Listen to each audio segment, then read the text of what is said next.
লোহিত সাগরে ইসরায়েল সংশ্লিষ্ট জাহাজ ডুবিয়ে দিল ইয়েমেনের সশস্ত্র বাহিনী। উত্তেজনা তুঙ্গে। রিপোর্ট আল মায়াদিনের। লোহিত সাগরে নতুন করে উত্তেজনা ছড়িয়েছে। ইয়েমেনের সশস্ত্র বাহিনী ঘোষণা করেছে তারা ম্যাজিক সিস্টেমের একটি ইসরায়েল সংশ্লিষ্ট জাহাজকে সফলভাবে ডুবিয়ে দিয়েছে। এটি লোহিত সাগরে ইসরায়েলি স্বার্থের ওপর ইয়েমেনের একটি বড় আঘাত। ওয়াইএএফ এর মুখপাত্র ব্রিগেডিয়ার জেনারেল ইয়াহিয়া সারি জানিয়েছেন, সতর্ক করা সত্ত্বেও জাহাজটি ইসরায়েলের সঙ্গে সহযোগিতা করায় এবং ফিলিস্তিনি বন্দরে প্রবেশ নিষেধাজ্ঞা অমান্য করায় এই হামলা চালানো হয়েছে। কিভাবে ডুবল ম্যাজিক সিস? সারি জানান, লোহিত সাগরে ম্যাজিক সিস জাহাজটিকে লক্ষ্য করে একটি সুনির্দিষ্ট সামরিক অভিযান চালানো হয়। এই অভিযানে 2টি মনুষ্যবিহীন নৌকা, 5টি ব্যালিস্টিক ও ক্রুজ ক্ষেপণাস্ত্র এবং 3টি ড্রোন ব্যবহার করা হয়। সারির মতে এই সমন্বিত হামলায় জাহাজটি সরাসরি আঘাতপ্রাপ্ত হয় এবং প্রথমে ডুবে যাওয়ার ঝুঁকিতে পড়ে। পরে তিনি নিশ্চিত করেন যে ম্যাজিক সিস সম্পূর্ণরূপে সমুদ্রের গভীরে তলিয়ে গেছে। হামলার আগে জাহাজের ক্রুদের নিরাপদে জাহাজ ত্যাগ করার অনুমতি দেওয়া হয়েছিল। ইয়েমেনি নৌবাহিনীর বারবার সতর্কীকরণ এবং সতর্কতা জারি করার পরও জাহাজটি সেগুলো উপেক্ষা করায় এই হামলা চালানো হয়। সারি আরও জোর দিয়ে বলেন যে ম্যাজিক সিস যে কোম্পানির জাহাজ, সেই কোম্পানি ইসরায়েলের সাথে সহযোগিতা করেছে এবং অধিকৃত ফিলিস্তিনি বন্দরে প্রবেশের নিষেধাজ্ঞা লঙ্ঘন করেছে। তাই ওয়াইএএফ এই কোম্পানি পরিচালিত যে কোনো জাহাজকে আটকাতে পিছপা হবে না এবং কোম্পানিকে সম্পূর্ণ দায়িত্ব বহন করতে হবে। তাদের জাহাজ আমাদের নাগালের মধ্যে যেখানেই আসুক না কেন তাদের বৈধ লক্ষ্যবস্তু থাকবে, সারি হুঁশিয়ারি দেন। বেন গুরিয়ন বিমানবন্দরে হাইপারসনিক ক্ষেপণাস্ত্র হামলা। এর একদিন আগেই রবিবার সারি আরও একটি চাঞ্চল্যকর খবর দেন। তিনি জানান, ওয়াইএএফ এর রকেট বাহিনী প্যালেস্টাইন 2 হাইপারসনিক ব্যালিস্টিক ক্ষেপণাস্ত্র দিয়ে অধিকৃত ইয়াফা অঞ্চলে অবস্থিত বেন গুরিয়ন বিমানবন্দরে হামলা চালিয়েছে। সারি জানান, এই অভিযান সফলভাবে তার লক্ষ্য অর্জন করে, যার ফলে বিমান চলাচল বন্ধ হয়ে যায় এবং লক্ষ লক্ষ ইসরায়েলি বসতি স্থাপনকারী আশ্রয় কেন্দ্রে পালিয়ে যেতে বাধ্য হয়। মুখপাত্র আরও বলেন যে এই অভিযান ছিল নিপীড়িত ফিলিস্তিনি জনগণ এবং তাদের প্রতিরোধ যোদ্ধাদের সমর্থনে এবং গাজা উপত্যকায় ইসরায়েল কর্তৃক চলমান গণহত্যার প্রতিক্রিয়ায় প্রতিশোধমূলক হামলা ও ইয়েমেনের প্রতিরোধের ক্ষমতা। মাত্র কয়েক ঘন্টা পরে 7 জুলাই ভোরে ইয়েমেনের হোদেইদা শহরে কমপক্ষে 20টি ইসরায়েলি বিমান হামলা চালানো হয়। আল মায়াদিনের সংবাদদাতা জানিয়েছেন, ইয়েমেনি বিমান প্রতিরক্ষা বাহিনী আক্রমণের একটি উল্লেখযোগ্য অংশ প্রতিহত করতে সক্ষম হয়। হামলাগুলি হোদেইদা, সালিফ এবং রাস ইসা বন্দর, সেই সাথে রাস কাতিফ বিদ্যুৎ কেন্দ্র সহ গুরুত্বপূর্ণ স্থানগুলিকে লক্ষ্য করে করা হয়েছিল। ইসরায়েলি মিডিয়াও নিশ্চিত করেছে যে এই অবকাঠামোগুলোতে এর আগে 3 বার ইসরায়েলি দখলদার বাহিনী আঘাত হেনেছে। সারি বলেছেন যে ইয়েমেনি বিমান প্রতিরক্ষা বাহিনীর সদস্যরা ইয়েমেনের বিভিন্ন এলাকায় ইসরায়েলি বিমান হামলা সফলভাবে প্রতিহত করেছে এবং প্রতিহত করেছে। সুনির্দিষ্ট ও উচ্চ প্রযুক্তির হামলা। সারি ব্যাখ্যা করেছেন যে ওয়াইএএফ বেশ কয়েকটি ইসরায়েলি লক্ষ্যবস্তুতে একটি সমন্বিত ক্ষেপণাস্ত্র এবং ড্রোন হামলা চালিয়েছে, যেখানে 11টি ব্যালিস্টিক ক্ষেপণাস্ত্র এবং ড্রোন জড়িত ছিল। ওয়াইএএফ এ হামলাকে উচ্চ নির্ভুলতা এবং সফল বলে বর্ণনা করেছে। একটি ইয়েমেনি প্যালেস্টাইন 2 হাইপারসনিক ক্ষেপণাস্ত্র বেন গুরিয়ন বিমানবন্দরকে লক্ষ্য করে হামলা চালায়, যখন অতিরিক্ত হাইপারসনিক ক্ষেপণাস্ত্র ইদুত বন্দর এবং অধিকৃত আসকালানের বিদ্যুৎ কেন্দ্রে আঘাত করে। এছাড়া উম্মে আল রাশরাস বন্দর বা ইলাত আক্রমণ করার জন্য 8টি ড্রোন মোতায়েন করা হয়েছিল। সারি জানান, সমস্ত ক্ষেপণাস্ত্র এবং ড্রোন তাদের লক্ষ্য সফলভাবে অর্জন করে এবং ইসরায়েলি ইন্টারসেপ্টর সিস্টেমগুলি কোনো আক্রমণকেই নিষ্ক্রিয় করতে বাধ্য হয়।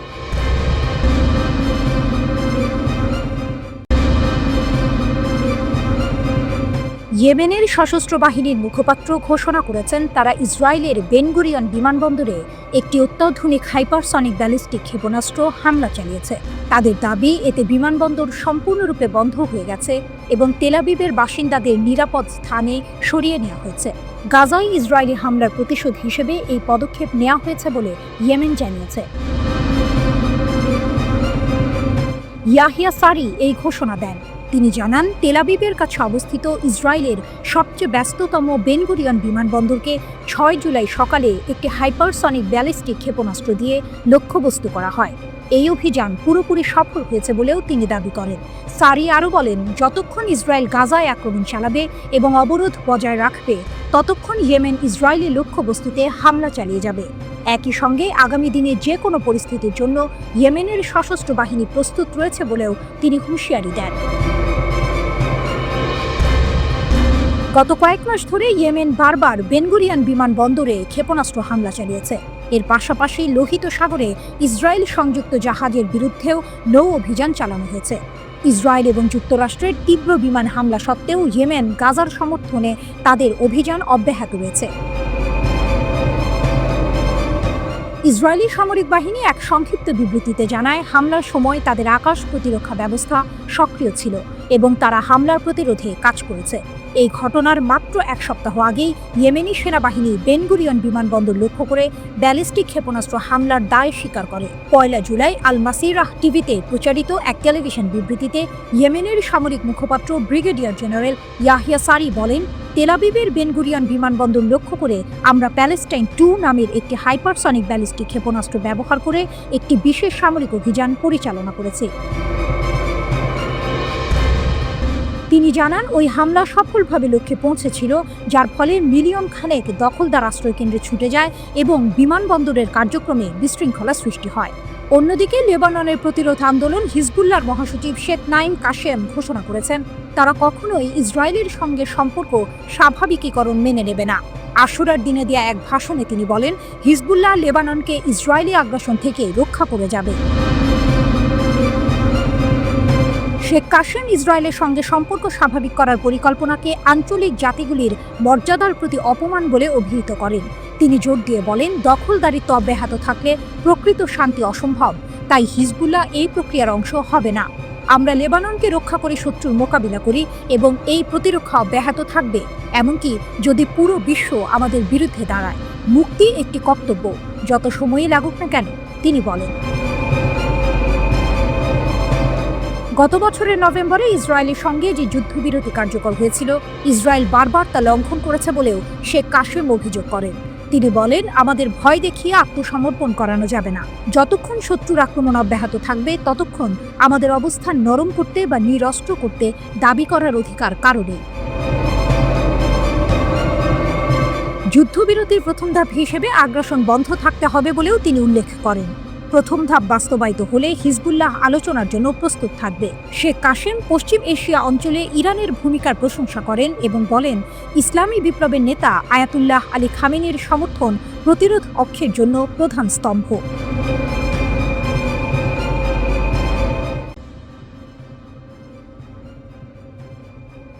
গাজায় চলমান সংঘাতে ইসরায়েলি বাহিনীর ভেতরের চিত্রটা ভয়ঙ্কর। হামাসের সঙ্গে যুদ্ধ করতে গিয়ে নিজেদের ভুলেই মারা গেছে 31 জন সেনা। ভাবা যায়, ইসরায়েলি আর্মি রেডিওর এক প্রতিবেদনে এই চাঞ্চল্যকর তথ্য বেরিয়ে এসেছে। প্রতিবেদনে জানা গেছে, 2023 সালের অক্টোবরে গাজায় স্থল অভিযান শুরুর পর থেকে এ পর্যন্ত 440 জন ইসরায়েলি সেনা নিহত হয়েছেন। এর মধ্যে 72 জন মারা গেছেন অভিযান পরিচালনা সংক্রান্ত দুর্ঘটনায়, যা মোট মৃত্যুর প্রায় 16%।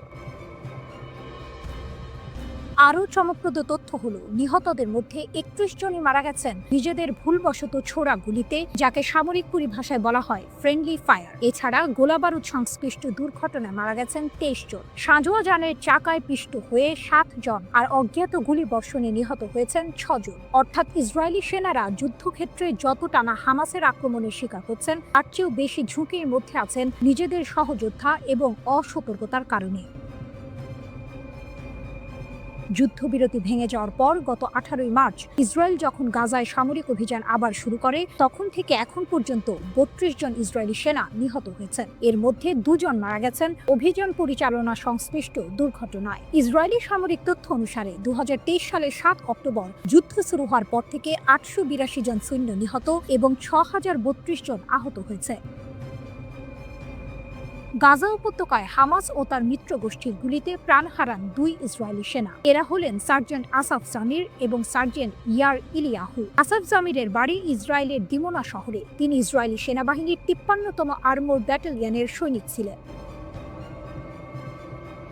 4 জুলাই দক্ষিণ গাজায় ইসরায়েলি বাহিনীর অভিযান চলাকালে ট্যাঙ্ক বিস্ফোরণে নিহত হন আসাফ। তার সঙ্গে আরও 2 সেনা আহত হয়েছে। আর ইয়াই ইলিয়াহুর বাড়ি ইসরায়েলের এজের শহরে। তিনি ইসরায়েলি সেনাবাহিনীর গাজা ডিভিশনের নর্দার্ন ব্রিগেডের একজন কমব্যাট ইঞ্জিনিয়ারিং সৈনিক ছিলেন। রকেটের আঘাতে ভারী সাঁজোয়াযান বিস্ফোরণে নিহত হয়েছেন তিনি। আন্তর্জাতিক অঙ্গন থেকে বারবার যুদ্ধবিরতির আহ্বান জানানো হলেও ইসরায়েল গাজায় তাদের বর্বরতা অব্যাহত রেখেছে। গাজার স্বাস্থ্য কর্তৃপক্ষের তথ্যানুযায়ী এই যুদ্ধে 57,000-এর বেশি ফিলিস্তিনি নিহত হয়েছেন, যাদের অধিকাংশই নারী ও শিশু। আন্তর্জাতিক অপরাধ আদালত আইসিসি ইসরায়েলের প্রধানমন্ত্রী বেনিয়ামিন নেতানিয়াহুর বিরুদ্ধে গ্রেপ্তারি পরোয়ানা জারি করেছে এবং আন্তর্জাতিক বিচার আদালতে তার বিরুদ্ধে গণহত্যার মামলা চলছে। যে 251 জন জিম্মিকে হামাসের যোদ্ধারা ধরে নিয়ে গিয়েছিল, তাদের মধ্যে অন্তত 35 জন এখনও জীবিত আছেন বলে ধারণা করা হচ্ছে। সামরিক অভিযানের মাধ্যমে তাদের উদ্ধার করার ঘোষণা দিয়েছে আইডিএফ।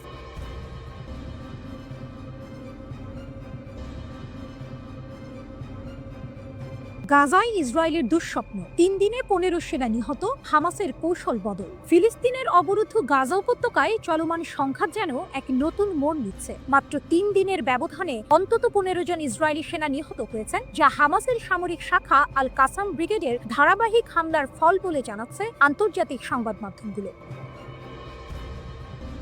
চলতি বছরের মার্চে গাজায় নতুন করে অভিযান শুরুর পর এত অল্প সময়ে এত বেশি সেনার প্রাণহানির প্রথম ঘটনা, যা ইসরায়েলি বাহিনীর জন্য এক গুরুতর মনস্তাত্ত্বিক ও কৌশলগত ধাক্কা। কাতার ভিত্তিক সংবাদ মাধ্যম আল জাজিরার প্রতিবেদন অনুযায়ী উত্তর গাজার তুফা এলাকায় ইসরায়েলি বাহিনীর একটি সাঁজোয়াযান লক্ষ্য করে বিস্ফোরক রকেট হামলা চালায় আল কাসাম ব্রিগেড। এই হামলা ছিল এতটাই সুপরিকল্পিত ও নিখুঁত যে গাড়িতে থাকা 17 জন সেনার মধ্যে 7 জন ঘটনাস্থলেই নিহত হন এবং বাকিরা গুরুতর আহত হন। এ যেন ইসরায়েলি সামরিক শক্তির ওপর এক স্পষ্ট চ্যালেঞ্জ। এর একদিন আগে 26 জুন গাজা সিটির কেন্দ্রীয় এলাকায় আল কাসাম ব্রিগেডের গুলিতে আরও এক ইসরায়েলি সেনা নিহত হন। একই দিনে বিস্ফোরক রকেট দিয়ে ধ্বংস করে দেওয়া হয় ইসরায়েলি বাহিনীর 2টি মেরকাভা ট্যাঙ্ক, একটি সাঁজোয়াযান এবং একটি বুলডোজার। ইসরায়েলের অত্যাধুনিক সামরিক সরঞ্জামের ওপর এই আঘাত হামাসের যুদ্ধ সক্ষমতাকে নতুন করে প্রমাণ করে। 25 জুন ইসরায়েলি সেনাবাহিনী আইডিএফ জানায়, গাজায় সামরিক অভিযান পরিচালনার সময় তাদের 7 সদস্য নিহত হয়েছেন। টাইমস অফ ইসরায়েল জানিয়েছে, গাজার খান ইউনিসে সামরিক অভিযান পরিচালনার সময় আইডিএফ এর কমব্যাট ইঞ্জিনিয়ারিং কর্পস দলের ওই 7 সদস্য বিস্ফোরণে নিহত হন। 25 জুন স্থানীয় সময় সন্ধ্যা 6:30টার দিকে ওই ঘটনা ঘটে। আইডিএফ এর একটি পুমা সাঁজোয়াযান কমব্যাট ইঞ্জিনিয়ারিং কর্পসের 605তম ব্যাটালিয়নের 7 সেনাকে বহন করে নিয়ে যাচ্ছিল। ওই সাঁজোয়াযানটি বিস্ফোরিত হলে সেনারা নিহত হন। প্রাথমিক তদন্তে জানা গেছে, এক অজ্ঞাত হামাস সদস্য ওই সাঁজোয়াযানে আগে থেকে বোমা পেতে রেখেছিল। দমকল বাহিনী ও সেনাবাহিনীর সদস্যদের যৌথ অভিযানে আগুন নেভানো হয়। একটি D9 বুলডোজার ব্যবহার করে সাঁজোয়াযানটিকে বালু দিয়ে ঢেকে গাজা থেকে বের করে ইসরায়েলি ভূখণ্ডে নিয়ে আসা হয়। হামাসের হাতে থাকা 251 জিম্মির মধ্যে এখনো প্রায় 35 জন জীবিত বলে ধারণা করা হচ্ছে। তাদের উদ্ধারে নতুন করে অভিযান জোরদার করছে ইসরায়েল। তবে সংঘর্ষ বাড়ায় জিম্মিদের জীবন আরো বিপন্ন হয়ে উঠছে বলে আশঙ্কা করছেন পর্যবেক্ষকরা। জাতিসংঘ সহ বিভিন্ন মানবাধিকার সংস্থা ইসরায়েলের অভিযানের বিরুদ্ধে একাধিকবার বক্তব্য দিয়েছে। আন্তর্জাতিক বিচার আদালত ইতিমধ্যে ইসরায়েলের বিরুদ্ধে গণহত্যার অভিযোগে মামলা দায়ের করা হয়েছে। যুদ্ধ থামাতে যুক্তরাষ্ট্র, মিশর ও কাতার মধ্যস্থতার চেষ্টা চালিয়ে গেলেও এখন পর্যন্ত কোনো পক্ষ কার্যকর সমঝোতায় পৌঁছায়নি। ইরানের সঙ্গে যুদ্ধবিরতিতে রাজি হলেও এখনও গাজায় ফিলিস্তিনি সশস্ত্র সংগঠন হামাসের বিরুদ্ধে লড়ছে ইসরায়েলি সেনা। ওই যুদ্ধেও দেশটি উল্লেখযোগ্য সংখ্যক সেনা হারিয়েছে।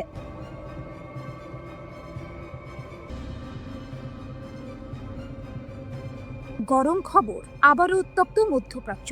ইসরায়েল যদি ফের কোনো ভুল করে তাহলে নাকি আরও কঠিন থাপ্পড় খাবে, এমনটাই হুমকি দিলেন ইরানের শীর্ষ জেনারেল আব্দুর রহিম মুসাভি। শুনে মনে হচ্ছে এবার বুঝি আর ছোটখাটো হুমকি নয়, আসল যুদ্ধের দামামা বাজছে। লেবাননের একটি টিভি চ্যানেলে দেওয়া সাক্ষাৎকারে ইরানের সশস্ত্র বাহিনীর প্রধান major general Abdur Rahim Musavi সরাসরি হুমকি দিয়েছেন ইসরায়েলকে। তার কথা পরিষ্কার, গত মাসে ইসরায়েল আর আমেরিকার হামলার জবাবে ইরান নাকি তাদের সব শক্তি ব্যবহার করেনি, অর্থাৎ যা হয়েছে তা নাকি ছিল শুধু ট্রেলার। যদি ইসরায়েল আবার একই ভুল করে তাহলে ইরান জাতি আর তাদের সেনাবাহিনী নাকি ইসরায়েলকে আরও কঠিন থাপ্পড় দেবে। 13ই জুন ইসরায়েল বিনা প্ররোচনায় ইরানের ওপর হামলা চালায়। সেই হামলায় সামরিক কমান্ডার থেকে শুরু করে পরমাণু বিজ্ঞানী এমনকি সাধারণ মানুষও মারা যান। এর এক সপ্তাহ পর যুক্তরাষ্ট্র যুদ্ধে নেমে পড়ে। আন্তর্জাতিক আইন, জাতিসংঘ সনদ সবকিছুর তোয়াক্কা না করে তারা ইরানের 3টি পরমাণু স্থাপনায় বোমা হামলা চালায়। যখন ইসরায়েল আর যুক্তরাষ্ট্র হামলা চালাচ্ছে তখন কি ইরান চুপচাপ বসেছিল?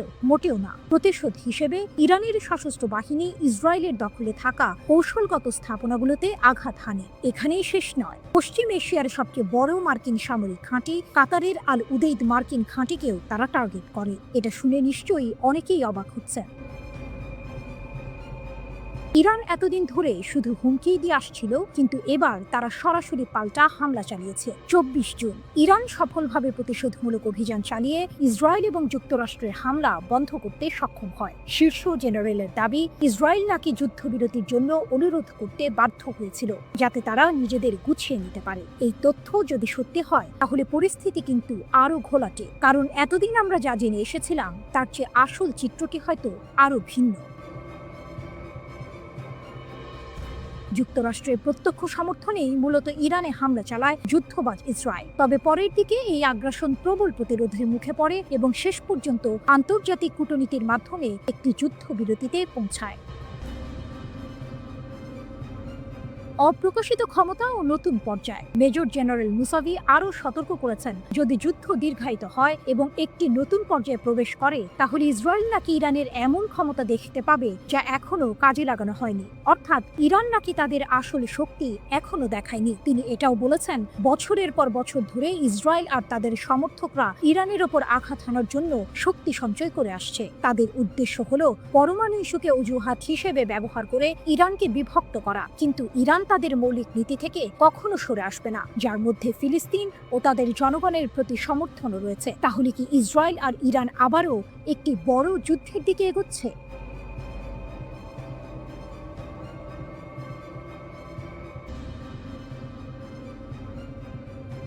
ইউক্রেনের আকাশে হঠাৎ দেখা গেল এক নতুন যুদ্ধ, রাশিয়ার শাহেদ 136 ড্রোন, যা এখন কৃত্রিম বুদ্ধিমত্তা চালিত, কম খরচের এবং মডুলার ডিজাইনের মাধ্যমে যুদ্ধের চেহারাটাই বদলে দিচ্ছে।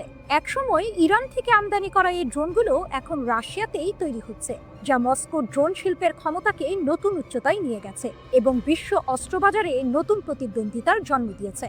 সম্প্রতি ইউক্রেনে একটি অত্যাধুনিক শাহেদ 136 ড্রোনকে আটক করা হয়। এটি কেবল একটি সাধারণ কামিকাজে ড্রোন ছিল না, এটিতে ছিল উন্নত নেভিগেশন সিস্টেম এবং ইউক্রেনের মোবাইল নেটওয়ার্কের সাথে সংযোগের সক্ষমতা।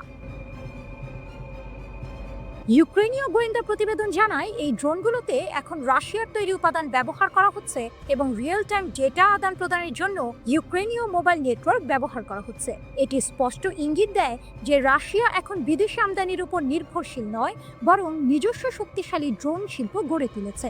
আলাবুগা ও কুপলের মতো উৎপাদন কেন্দ্রগুলোতে এই পরিবর্তনগুলো ঘটছে। এটি এমন এক সময় যখন কম দামের ড্রোনগুলো উচ্চ প্রযুক্তির প্রতিরক্ষা ব্যবস্থাকে চ্যালেঞ্জ করছে এবং আধুনিক যুদ্ধের অর্থনীতি নতুনভাবে সংজ্ঞায়িত করছে।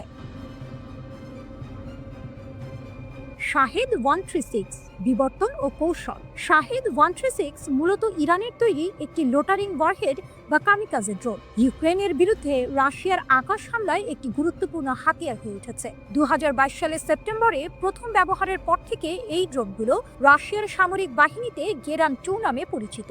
প্রোপেলার চালিত এবং বিস্ফোরক দিয়ে বোঝাই হয়। এদের কাজ হলো লক্ষ্যবস্তুতে আঘাত হেনে ব্যাপক ধ্বংসযজ্ঞ চালানো। 2023 সালের আনুমানিক হিসাব অনুযায়ী প্রতিটি ড্রোনের দাম ছিল প্রায় $20,000। $1, যা সাম্প্রতিক আপগ্রেডের কারণে হয়তো আরও বেড়েছে। এই কম দামি এটিকে বিমান প্রতিরক্ষা ব্যবস্থাকে অপ্রতিরোধ্য করে তোলার একটি সাশ্রয়ী হাতিয়ার করে তুলেছে। MS সিরিজের সর্বশেষ সংস্করণগুলোতে থার্মাল ইমেজিং ক্যামেরা, কৃত্রিম বুদ্ধিমত্তা মডিউল এবং উন্নত নেভিগেশন সিস্টেম যুক্ত করা হয়েছে। এর ফলে রাশিয়া কম খরচের ড্রোন বাজারে নিজেদের আধিপত্য প্রতিষ্ঠা করতে চাইছে। শাহেদ 136 এর সর্বশেষ মডেলগুলোতে রাশিয়ার তৈরি সিম কার্ড ব্যবহার করা হচ্ছে, যা বিদেশি টেলিকম অপারেটরদের উপর নির্ভরতা কমাচ্ছে। এই সিম কার্ডগুলো ড্রোনগুলোকে ইউক্রেনীয় মোবাইল নেটওয়ার্কের মাধ্যমে তথ্য পাঠাতে সাহায্য করে, যা রাশিয়ার সামরিক বাহিনীকে ইউক্রেনের বিমান প্রতিরক্ষা ব্যবস্থার দুর্বলতা সম্পর্কে রিয়েল টাইম গোয়েন্দা তথ্য সংগ্রহ করতে সাহায্য করে। শাহেদ 136 মূল ইরানি নকশা থেকে অনেক উন্নত হয়েছে এবং চীনের DJI Mavic সিরিজ বা তুরস্কের বাইরাক্টর TB2 এর মতো বাণিজ্যিক ড্রোনের মতো একটি মডুলার প্ল্যাটফর্ম হিসেবে আবির্ভূত হয়েছে। এতে একটি 4 অ্যান্টেনা নিয়ন্ত্রিত radiation pattern antenna CRPS system যুক্ত করা হয়েছে, যা ইউক্রেনীয় ইলেকট্রনিক যুদ্ধের বিরুদ্ধে প্রতিরোধ ক্ষমতা বাড়ায়। ড্রোনটির ওয়ারহেডও বৈচিত্র্যপূর্ণ হয়েছে। প্রাথমিক 50 কিলোগ্রামের পেলোডের পাশাপাশি এখন 90 কিলোগ্রাম পর্যন্ত অগ্নিসংযোগকারী এবং থার্মোবারিক ওয়ারহেড ব্যবহারের বিকল্প আছে। থার্মাল ইমেজিং ক্যামেরা এবং এনভিডিয়া জেটসন ওরিন প্রসেসরের মতো AI মডিউলের সংযুক্তি এই ড্রোনকে আরও ক্ষমতা সম্পন্ন করেছে। শাহেদ 136 এর সবচেয়ে বড় শক্তি হলো এর ব্যয় কার্যকারিতা। প্রতিটি ড্রোন তৈরি করতে রাশিয়ার খরচ হয় আনুমানিক $20,000 থেকে $2 লাখ, যা লক্ষ লক্ষ ডলারের বিমান প্রতিরক্ষা ব্যবস্থার তুলনায় অনেক কম। উদাহরণস্বরূপ একটি প্যাট্রিয়ট ক্ষেপণাস্ত্রের দাম প্রায় $4 মিলিয়ন। রাশিয়ার ঝাঁক হামলা কৌশল কখনো এক রাতে 100টিরও বেশি ড্রোন ব্যবহার করে ইউক্রেনকে ব্যয়বহুল অস্ত্র ব্যয় করতে বাধ্য করে, যা তাদের সম্পদের ওপর চাপ সৃষ্টি করে।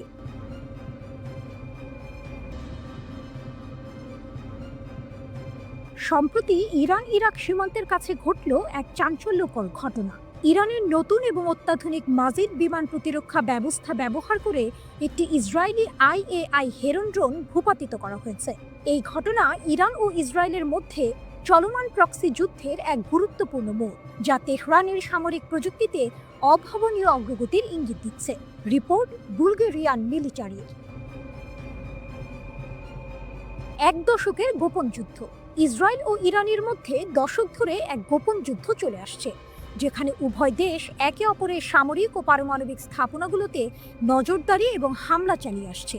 এই লড়াইয়ে ইসরায়েল হেরনের মতো ড্রোনগুলোর উপর অনেক বেশি নির্ভরশীল, যা নজরদারি ও হামলার জন্য ব্যবহৃত হয়। অন্যদিকে ইরান তার আকাশসীমা রক্ষার জন্য বিমান প্রতিরক্ষায় ব্যাপক বিনিয়োগ করেছে। এই উত্তেজনাপূর্ণ আঞ্চলিক সংঘাতের মধ্যে মাজিদ ব্যবস্থার মাধ্যমে হেরন ড্রোন ভূপাতিত করাটা ইরানের জন্য এক বিরাট সাফল্য। এটি আন্তর্জাতিক নিষেধাজ্ঞা সত্ত্বেও ইরানের প্রতিরক্ষা শিল্পের সক্ষমতা প্রমাণ করে এবং ইঙ্গিত দেয় যে ইরান এখন অত্যাধুনিক বিমান হুমকি মোকাবিলায় আরও পারদর্শী হয়ে উঠেছে। এই ঘটনা বৃহত্তর ভূ রাজনৈতিক গতিশীলতাকেও প্রতিফলিত করে, কারণ এই অস্থির অঞ্চলে উভয় দেশই নিজেদের প্রভাব বিস্তারের জন্য প্রতিযোগিতা করছে। মাজিদ ইরানের নতুন প্রতিরক্ষা শক্তি আরাস কৌশলগত যানে স্থাপিত ইরানের মাজিদ বিমান প্রতিরক্ষা ব্যবস্থা দেশটির নিম্ন এবং মাঝারি উচ্চতার আকাশ হুমকি মোকাবিলায় সক্ষমতা বাড়িয়েছে। এই ব্যবস্থায় AD-08 ক্ষেপণাস্ত্র ব্যবহার করা হয়, যার পাল্লা প্রায় 8 থেকে 10 কিলোমিটার। নির্ভুল লক্ষ্যবস্তুর জন্য এটি ইলেকট্রো অপটিক্যাল এবং রাডার নির্দেশনার এক অসাধারণ সমন্বয় ব্যবহার করে। 2019 সালে মার্কিন গ্লোবাল হককে ভূপাতিত করে সেভন ভোদ্দাদ ব্যাপক পরিচিতি লাভ করেছিল, কিন্তু মাজিদ সিস্টেম গতিশীলতা এবং দ্রুত স্থাপনার উপর জোর দেয়।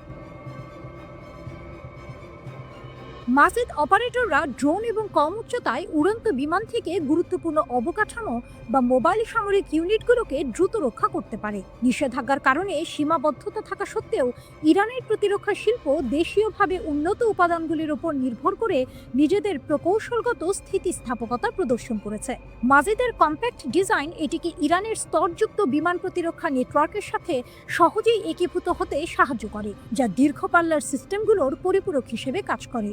6 কিলোমিটার পর্যন্ত উচ্চতায় লক্ষ্যবস্তুতে আঘাত করার ক্ষমতা এটিকে হেরনের মতো মাঝারি উচ্চতার দীর্ঘ সহনশীল ড্রোনগুলোর বিরুদ্ধে বিশেষভাবে কার্যকর করে তোলে। তবে উন্নত বিদেশি প্রযুক্তি ব্যবহারের সীমাবদ্ধতা আরও পরিশীলিত হুমকির বিরুদ্ধে এর কার্যকারিতা কমিয়ে দিতে পারে। তবুও মাজিদ আঞ্চলিক সংঘাতে UAV এর ক্রমবর্ধমান প্রসারকে মোকাবিলা করে বিমান প্রতিরক্ষায় স্বয়ংসম্পূর্ণতার জন্য ইরানের অনুসন্ধানে একটি গুরুত্বপূর্ণ পদক্ষেপ। হেরনের বিরুদ্ধে এর সফল ব্যবহার এর ব্যবহারিক নির্ভরযোগ্যতা নির্দেশ করে, যদিও এর পূর্ণ ক্ষমতা এখনও পর্যালোচনার অধীনে।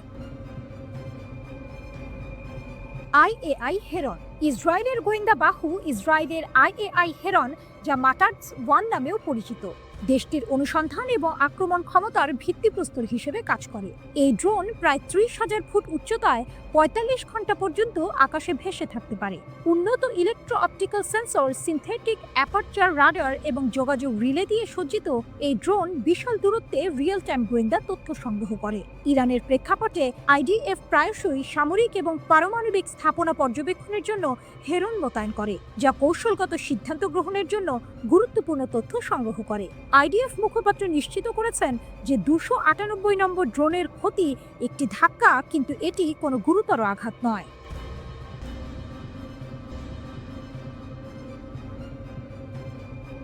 এক চরম সত্য সামনে এলো। ইরানের সরাসরি ক্ষেপণাস্ত্র হামলায় ইসরায়েলি সরকারের অন্তত $1.3 বিলিয়ন ক্ষতি হয়েছে। ইসরায়েলি অধিকৃত অঞ্চলগুলোতে প্রকাশিত একটি শীর্ষস্থানীয় হিব্রু ভাষার অর্থনৈতিক সংবাদপত্র দ্য মার্কারের প্রতিবেদনে এই চাঞ্চল্যকর তথ্য উঠে এসেছে। ইরানের প্রতিশোধমূলক সামরিক অভিযানের কারণে ইসরায়েলি সরকার কমপক্ষে $1.3 বিলিয়ন ক্ষতির সম্মুখীন হয়েছে। এটি কেবল একটি সংখ্যা নয়, ইসরায়েলের সামরিক ও অর্থনৈতিক অবকাঠামোর উপর ইরানের হামলার প্রত্যক্ষ ফল।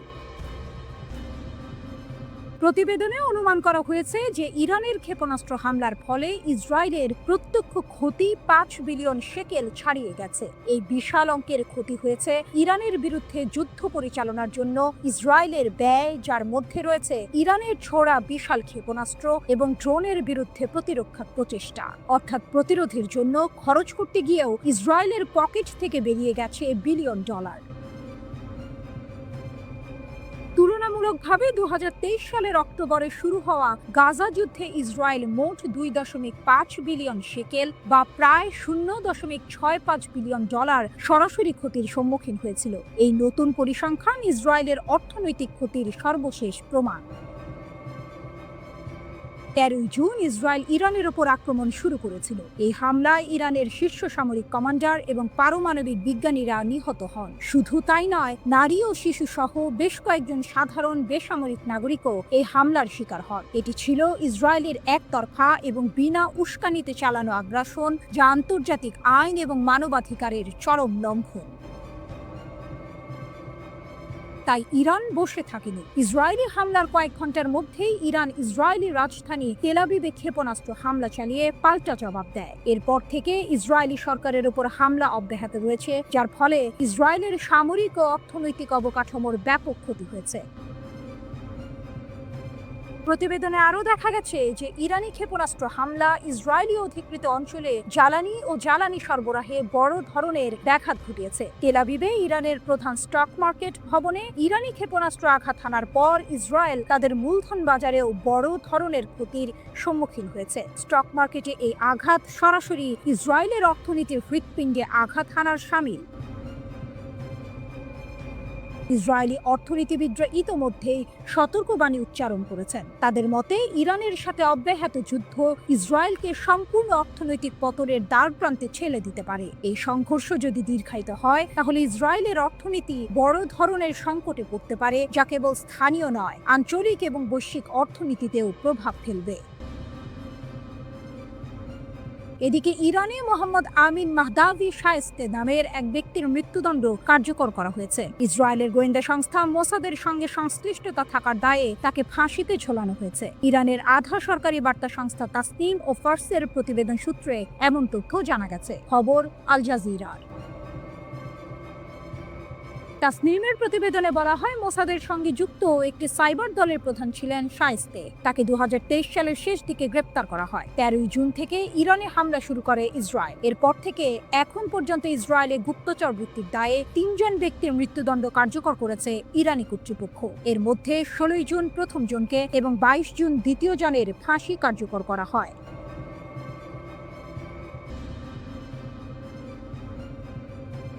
কেন ইরানকে হারানো ইসরায়েলের জন্য প্রায় অসম্ভব? একদিকে ইসরায়েলি মিসাইল উড়ে এসেছে ইরানে, অন্যদিকে ইরানি মিসাইল আছড়ে পড়েছে আইডিএফ ও মোসাদের দফতরে। ডোনাল্ড ট্রাম্পের যুদ্ধবিরতি ঘোষণার পরও উভয় দেশ একে অপরের উপর ঝাঁপিয়ে পড়েছে। এর মধ্যেই ইরান জোর দিয়ে বলছে তাদের হারানো ইসরায়েলের পক্ষে এক প্রকার অসম্ভব। কিন্তু কেন? বিশেষজ্ঞরা এমন 7টি কারণ উল্লেখ করেছেন যার জন্য ইরানকে পরাজিত করা ইসরায়েলের পক্ষে খুবই কঠিন। হরমুজ প্রণালী। দক্ষিণ ইরানের সীমান্ত ঘেঁষা হরমুজ প্রণালী বিশ্বের অন্যতম গুরুত্বপূর্ণ জলপথ। মাত্র 33 কিলোমিটার চওড়া এই পথ দিয়েই বিশ্বের প্রায় 20% তেল পরিবহন হয়। এর গুরুত্ব এতটাই যে বিশ্লেষকরা এটিকে পৃথিবীর রক্তনালী বলে থাকেন। এই প্রণালীর আশপাশের 7টি দ্বীপ ইরানের নিয়ন্ত্রণে, যা তাদের এক অনন্য ভূ রাজনৈতিক শক্তি এনে দিয়েছে। ইরান ইতোমধ্যে এই জলপথ বন্ধ করে দেওয়ার হুমকি দিয়েছে, যা পশ্চিমা দেশগুলোকে রীতিমতো আতঙ্কিত করে তুলেছে। এই প্রণালী বন্ধ হলে বৈশ্বিক অর্থনীতিতে ভয়াবহ প্রভাব পড়বে, যা ইরানকে একটি শক্তিশালী দর কষাকষির ক্ষমতা এনে দিয়েছে।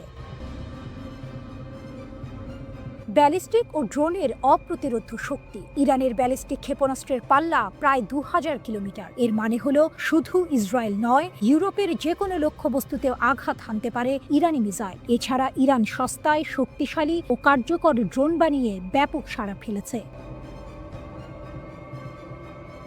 প্রকৃতি ইরানের দুর্গ। পাহাড় ও মরুভূমি, প্রাকৃতিক বৈচিত্র্যে ভরপুর ইরান যেন নিজেই এক দুর্ভেদ্য দুর্গ। পশ্চিম ও দক্ষিণ সীমান্ত জুড়ে জাগ্রস পর্বতমালা দেশটিকে রক্ষা করে চলেছে। এই পাহাড় এতটাই দুর্গম যে ওই দিক থেকে হামলা প্রায় অসম্ভব। উত্তরেও রয়েছে প্রতিরক্ষামূলক আলবর্জ পর্বতমালা। অন্যদিকে ইরানের রয়েছে মূল্যবান খনিজ সম্পদ, যেমন ইউরেনিয়াম, সোনা, রূপা আর দস্তা। পাহাড় পেরিয়ে কেউ ইরানে ঢুকতে পারলেও সামনে পড়বে লুত মরুভূমি, যা পৃথিবীর অন্যতম ভয়ানক গরম জায়গা। তাই এই অঞ্চল দিয়ে সৈন্য ও রসদ পাঠানো কার্যত অসম্ভব। প্রকৃতি নিজেই ইরানের সবচেয়ে শক্তিশালী প্রতিরক্ষা ব্যূহ। বিশ্বস্ত মিত্রদের সমর্থন। ইরানের সঙ্গে রাশিয়া ও চীনের সম্পর্ক বেশ ভালো। রুশ গোয়েন্দা বাহিনী ইরানকে অনেকটাই সাহায্য দেয়, যা তাদের সামরিক সক্ষমতাকে আরও বাড়িয়ে তোলে। সম্প্রতি চীনও এই বিষয়ে মুখ খুলেছে, যা ইরানের আন্তর্জাতিক অবস্থানকে আরও শক্তিশালী করেছে। তেলের অফুরন্ত ভাণ্ডার। বিশ্বে মোট উৎপাদিত তেলের একটি বড় অংশ ইরান উৎপাদন করে। ইরানের তেল ও প্রাকৃতিক গ্যাস মজুদের পরিমাণ যথাক্রমে বিশ্বের মোট রিজার্ভের 10 ও 15%। এই বিশাল মজুদ তাদের অর্থনৈতিক ও রাজনৈতিকভাবে অন্য অনেক দেশের থেকে এগিয়ে রেখেছে। এটি তাদের উপর চাপ সৃষ্টি করা কঠিন করে তোলে, কারণ বিশ্বের জ্বালানি বাজারে ইরানের একটি গুরুত্বপূর্ণ ভূমিকা রয়েছে। ছায়াযুদ্ধের শক্তিশালী জাল। ইরানের একটি বড় শক্তি হলো তার প্রক্সি জাল। ফিলিস্তিনে হামাস, লেবাননে হিজবুল্লাহ, সিরিয়ার প্রতিরোধ গোষ্ঠী, ইরাকের প্রতিরোধ গোষ্ঠী এবং ইয়েমেনের হুথি বিদ্রোহীদের সমর্থন দিয়ে থাকে ইরান। এই নেটওয়ার্কের ওপর নির্ভর করে ইরান ইসরায়েলের মতো দেশের ওপর চাপ বাড়াতে পারে। এটি ইরানকে সরাসরি যুদ্ধে না জড়িয়েও বিভিন্ন অঞ্চলে প্রভাব বিস্তারের সুযোগ দেয়, যা তাদের সামরিক কৌশলের একটি গুরুত্বপূর্ণ অংশ।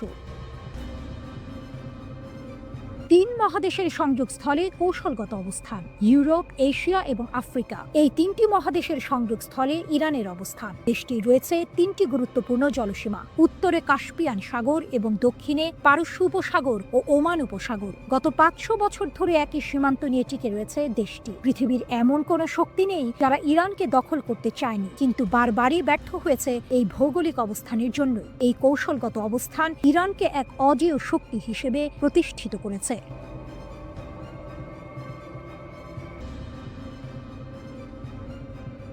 ইরানের সাহসিকতার প্রশংসা ট্রাম্পের মুখে। যুদ্ধ শেষ, এবার কি নিষেধাজ্ঞা উঠবে? মার্কিন প্রেসিডেন্ট ডোনাল্ড ট্রাম্প, যিনি কিছুদিন আগেও ইরানের উপর কঠোর হামলার নির্দেশ দিয়েছিলেন, এবার ন্যাটো সম্মেলনে বসেই ইরানের সাহসিকতার প্রশংসা করলেন। নেদারল্যান্ডের হেগ শহরে দেয়া তার এই মন্তব্য রীতিমতো আলোচনার জন্ম দিয়েছে। তাহলে কি এবার ইরান যুক্তরাষ্ট্রের সম্পর্কে নতুন মোড় আসতে চলেছে? তেল বিক্রি ও অর্থের প্রয়োজন। ট্রাম্পের ইঙ্গিত। ট্রাম্পকে যখন প্রশ্ন করা হলো যে ইরানের উপর থেকে নিষেধাজ্ঞা তুলে নেওয়ার কোনো পরিকল্পনা ওয়াশিংটনের আছে কিনা, তখন তার জবাব ছিল বেশ ইঙ্গিতপূর্ণ। তিনি বলেন, ইরান মাত্রই একটি যুদ্ধে ছিল এবং তারা সাহসিকতার সঙ্গে লড়াই করেছে। যদি তারা তেল বিক্রি করতে যায়, তারা তেল বিক্রি করতে যাচ্ছে। চীন চাইলে ইরানের কাছ থেকে তেল কিনতে পারে। তার এই মন্তব্যের গভীরতা লক্ষণীয়। যেখানে যুক্তরাষ্ট্র ইরানের তেল বিক্রিতে নিষেধাজ্ঞা দিয়েছিল, সেখানে ট্রাম্প এখন বলছেন চীন চাইলে তেল কিনতে পারে। তিনি আরও যোগ করেন, দেশটির আবার ঠিক হওয়ার জন্য অর্থের প্রয়োজন। এটি কি নিষেধাজ্ঞার পর্যায়ক্রমিক শিথিলতার ইঙ্গিত, নাকি কেবলই কথার কথা? পরমাণু সামগ্রী সরানোর প্রশ্নে ট্রাম্পের ভিন্ন মত।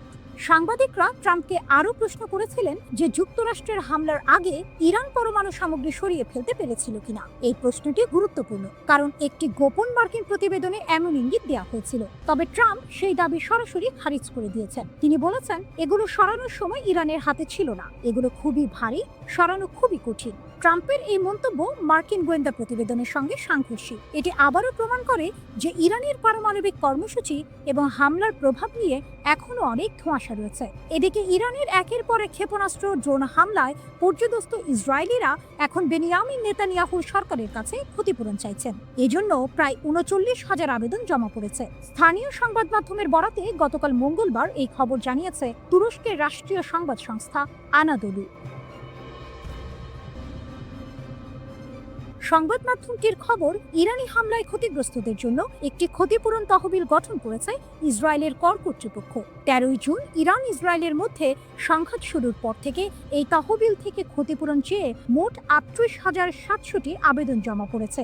ইরানের ক্ষেপণাস্ত্রের আঘাতে ঘরবাড়ি, ভবন ক্ষতিগ্রস্ত হওয়ায় ক্ষতিপূরণ চেয়ে আবেদন জমা পড়েছে ৩০,৮০৯টি। এছাড়া ৩,৭১৩টি আবেদন জমা পড়েছে যানবাহনের ক্ষয়ক্ষতি হওয়ার কারণে। যন্ত্রপাতি আর অন্যান্য জিনিস ক্ষতিগ্রস্ত হওয়ার কারণে ক্ষতিপূরণ চেয়ে আবেদন জমা পড়েছে ৪,০৮৫টি। ইসরায়েলি ওয়েবসাইট বেহাট্রে হারেদিমের তথ্য মতে শুধু তেল আবিবেই ক্ষতিপূরণ চেয়ে ২৪,৯৩২টির বেশি আবেদন জমা পড়েছে। দক্ষিণাঞ্চলের আশকেলন শহরে আবেদন জমা পড়েছে ১০,৭৯৩টি।